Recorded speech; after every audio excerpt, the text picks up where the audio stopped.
US President Donald Trump has announced a raft of harsher tariffs on South Korea.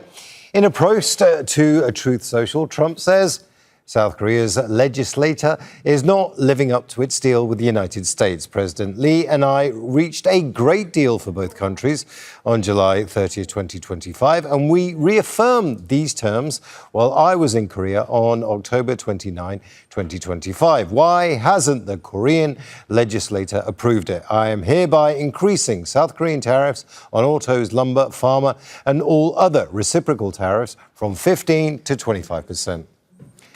Shares for Korean car makers Hyundai and Kia dropped 5% to 3.4% respectively following the announcement. The US and South Korea had just released details of a trade agreement on Friday, and it includes $150 billion worth of Korean investment for US shipbuilding, and there's an additional $200 billion for other sectors. Now, Jack Barton is live for us in Seoul. It was all going so well, and apparently now it's not. So what is South Korea doing in response? Well, according to the President's office this morning, there is an emergency meeting today with relevant officials. Now, the trade minister will be dispatched to the United States for talks with his counterpart there about what is going on. But I also spoke to a former Democratic Party, that's the ruling party here, trade official this morning, who said essentially the government is trying to wait out Trump. And they're not putting as much weight on these sorts of threats as they used to, given how many tariff threats Trump has made recently, including the threat of 100% tariffs against Canada. So they're not completely convinced that he'll go through with this. And the other thing is something this official said, and the country's finance minister said publicly the other day.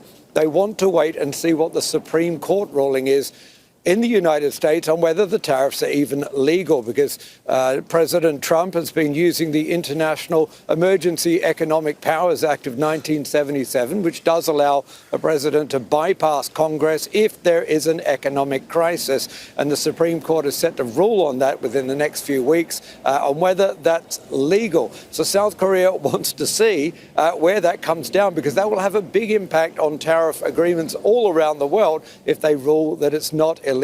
And there's so much money tied up in these deals. For South Korea, $350 billion. Trump wanted it in a lump sum. The president here said that would bankrupt the country, so it's in 20 billion installments. But of course, South Korea doesn't want to hand any money over before the ruling, because it knows even if the ruling's in its favor, it's very unlikely to get it back. And amongst all of that, a rising backlash as well. Ever since that ICE raid in the United States on the Hyundai plant that saw Kia workers at that plant deported, some of them in manacles, and then also President Trump calling that $350 billion a deal sweetener, it has really raised the ire of the public here. And so the government, knowing all of this, feeling it has some time, is clearly biding its time, and perhaps the emergency meeting is all part of that. Jack Barton, thank you very much. Jack, live from Seoul there. Don't miss out, get the full picture. Subscribe to Al Jazeera for reliable news and expert insights. Like, share, stay ahead.